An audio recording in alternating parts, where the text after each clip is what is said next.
Welcome to old village moral stories. Palagummam. Godavari పాయ పక్కన కొబ్బరి చెట్ల నీడలో ఎప్పుడూ పచ్చని పాల సముద్రంలా కలకలలాడే అందమైన పల్లెటూరు. ఇక్కడ నివసించే ప్రతి మనిషికి ఒక కథ ఉంటుంది.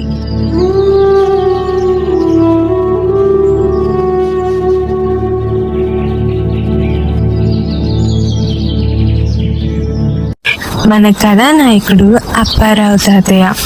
ఈయనకు 70 ఏళ్ళు. ఆయనకు ఉదయాన్నే వేడివేడి టీ తాగుతూ పత్రిక చదవడం ఒక నిత్యం అలవాటులా ఉండేది. అది ఆయన కళ్ళద్దాలు లేకపోతే అస్సలు సాగనే సాగదు. మరి అలాంటి ఒక రోజు ఏమైందో చూద్దామా? అబ్బా సీతమ్మ, ఎంత బాగా పెట్టావో టీ. తాగుతుంటే అమృతంలా ఉంది. రోజు ఇలాగే పెట్టచ్చు కదా, తాగే కొద్దీ తాగాలనిపిస్తుంది అనుకో. సరేలే, ఈరోజు వార్తలు ఏంటో చూద్దాం. అరే, అద్దాలు కనిపించట్లేదే సీతమ్మ, నువ్వేమన్నా నా అద్దాలు తీసావా? ఇక్కడే పెట్టేనే, కనిపించట్లేదు. ఎక్కడంటే అక్కడ నువ్వే పెడతావు, నా అద్దాలు ఎత్తుకు ముందు. అద్దాలు కనబడకపోయేసరికి అప్పారావు తాతయ్య మనసులో అలజడి మొదలైంది. ఆయన పక్కనున్న స్థలం చుట్టూ వెతకడం మొదలు పెట్టాడు. అబ్బా, మళ్ళీ మొదలు పెట్టారా? ఏది ఎక్కడ పెడతారో మీకే తెలియదు. రోజు ఇదొక తలనొప్పి అయిపోయింది. ఒక దగ్గర పెట్టుకోవచ్చు కదా. సరేలేండి, ఇక్కడే ఎక్కడో ఉంటుంది, కంగారు పడకుండా వెతకండి. నేను కూడా మీకు సాయం చేస్తాను. అరే, నువ్వే కదనే రాత్రి పడుకునే ముందు తీసిచ్చావు, పక్కన పెట్టేశావు అనుకున్నాను. నిజంగా ఇక్కడ లేవు సీత. నాకు పేపర్ చదవకుండా రోజు మొదలు కాదు. నువ్వేం చేస్తావో నాకు తెలీదు. తొందరగా నా అద్దాలు ఎక్కడున్నాయో వెతుకు, లోపలికి వెళ్ళి. ఇలా మాట్లాడుతూ ఉండకుండా త్వరగా పని కానివ్వు. సీత, పేపర్ల కుప్పల్లో చూడు, ఆ పాత బొమ్మల సంచులో కూడా చూడు. ఎక్కడ పెడతావు ఏంటో? నేనంటే గుర్తు ఉన్నది. పొలంకెళ్ళి ఎక్కడన్నా పెట్టాను, లేదంటే నిన్న పొలం నుంచి వచ్చి విప్పిన పైజామా జేబులో ఏమన్నా పెట్టానేమో కొంచెం వెతుకు. త్వరగా చూడు సీత, అస్సలు రోజు గడిచినట్టే లేదు. మన సొంత ఏదోలా ఉంది. ఇక్కడ ఏమీ లేదు అండి. లోపల ఇక్కడ ఎంత చూసినా కనిపించట్లేదు. నిన్న మీరు విప్పిన పైజామా జోబిలో కూడా లేదు. ఇల్లు అంతా వెతికినా కనిపించట్లేదు.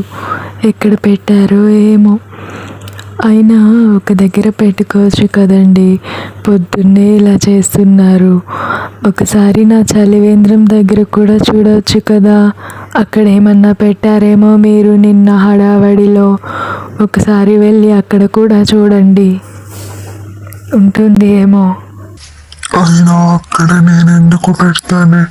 నిన్ను అద్దాలు వెతకమంటే అక్కడ పెట్టారా ఇక్కడ పెట్టారా అంటున్నావు. అది తెలిస్తే ఇంత బాగా ఎందుకు పెడతాను? పొద్దుటి నుండి బాగా విసిగి చేస్తున్నావు. నాకేమో రోజు గడవటం లేదు. త్వరగా వెతకవే సీత. అయినా నాకు అర్థం కాదు. పొలం నుండి నేరుగా ఇంట్లోపలికి వచ్చాను కానీ నీ చలివేంద్రం దగ్గర నాకేం పని? త్వరగా వెతుకు సీత, మాటలు కట్టుపెట్టి. ఇలా వారిద్దరూ మాట్లాడుకుంటూ సరదాగా వెతుక్కుంటూ వాళ్ళు చేసే గలబాకి పక్కనింట్లో ఉన్న చిన్నయ్య తన కొడుకుతో బయట ఆడిపించుకుంటూ ఉంటాడు. వాళ్ళ గోల ఆ వీధి అంతా వినపడుతుంది.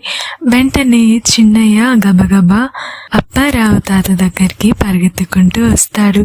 తర్వాత ఏమైందో చూడండి. ఏంటి అప్పారావు బాబాయ్, బాగా సరదాగా మాట్లాడుకుంటున్నట్టున్నారు. రోడ్ల వరకు వినిపిస్తుంది మీ మాటలు. అయినా దేని గురించి బాబాయ్ అంతలా మా పిన్ని నువ్వు అని తిట్టేస్తున్నావు? ఏమైంది? ఏమన్నా జరగకూడదు చేసిందా ఏంటి మా పిన్ని?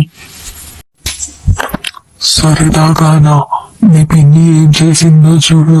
నేను నిన్న పొలం నుండి వచ్చి నా కళ్ళ చూడక్కడ పెడితే ఇప్పుడు నేను పొద్దున లేవగానే న్యూస్ చదువుకుందామని పోతే నా కళ్ళద్దాలు కనిపించట్లేదు. మీ పిన్ని ఎక్కడ పెట్టిందో చెప్పమంటే మీరే పెట్టారండి అని నన్ను దబాయిస్తుంది. అక్కడ చూస్తే ఏమో లేదు. అందుకనే ఇంతలా మీ పిన్ని అడుగుతున్నాను. కానీ మీ పిన్ని ఏమో వెతికేది లేదు, అది దొరికేది లేదు. అందుకనే ఇంతసేపు మాట్లాడు. అరే తాతయ్య, ఓ తాతయ్య ఒకసారి ఇలా చూడండి. అరే తాతయ్య ఒకసారి ఇలా చూడు తాతయ్య. అప్పారావు తాతయ్య. అరే ఉండ్రా బుడ్డోడా, నీది ఒకటి. పెద్దవాళ్ళు మాట్లాడుకుంటున్నాం కదా, అరవకుండా అటు వెళ్ళి నీ పని చూసుకోపో. వీడిది ఒకటి. అరే అప్పారావు తాతయ్య, కళ్ళు చూడు, నీ తల మీదనే ఉంది, చూసుకో తాతయ్య. కొంచెం తాతయ్య నీ తల మీద ఉంది చూడు. అరే ఇక్కడే ఉందా? అయ్యో, అనవసరంగా మీ పిన్నిని మీ పామని తిట్టిన బుడ్డోడా. సరేలే, ఏదో పని హడావిడిలో పడి వయసు పైపడిన దాని మీద మర్చిపోయాను. సరే కానీ నేను నీకు బిస్కెట్ కొనిస్తాను. ఈ విషయం ఎవరితో చెప్పద్దు, సరేనా? వారంతా అలా మాట్లాడుకుంటూ సరదాగా నవ్వుకున్నారు. ఇదే చిలిపి సమస్య, మన అప్పారావు తాతయ్యకి వచ్చిన చిన్న చిలిపి సమస్య. మీకు ఎలా అనిపించింది? ఒకవేళ మీకు నచ్చి ఉంటే లైక్ చేసి కామెంట్ చేయండి. ఇంకా మీ ఫ్రెండ్స్ అండ్ ఫ్యామిలీకి షేర్ చేయండి. Thank you for watching.